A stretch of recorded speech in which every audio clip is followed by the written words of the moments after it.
بسم اللہ الرحمن الرحیم۔ السلام علیکم ورحمۃ اللہ وبرکاتہ۔ جب فدایان اسلام مکہ مکرمہ سے ہجرت کر کے مدینہ منورہ تشریف لائے تو پینے کے میٹھے پانی کا فقدان تھا۔ مدینہ شریف سے 4 کلومیٹر کی دوری پر ٹھنڈے اور میٹھے پانی کا ایک کنواں تھا جسے بئر رومہ کہا جاتا تھا۔ یہ ایک یہودی کی ملکیت تھا جو پانی بیچا کرتا تھا۔ ایک دن سید دو عالم ساقی کوثر صلی اللہ علیہ وآلہ وسلم نے فرمایا، جو شخص مسلمانوں کے لیے بئر رومہ خریدے گا اسے جنت میں اس سے بہتر انعام ملے گا۔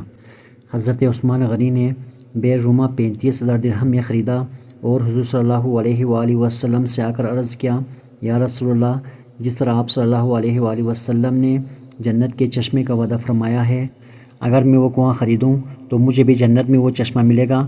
حضور نبی کریم صلی اللہ علیہ وآلہ وسلم نے فرمایا، ہاں بالکل ملے گا۔ حضرت عثمان غنی نے عرض کی، میں نے وہ کنواں خرید کر مسلمانوں کے لیے وقف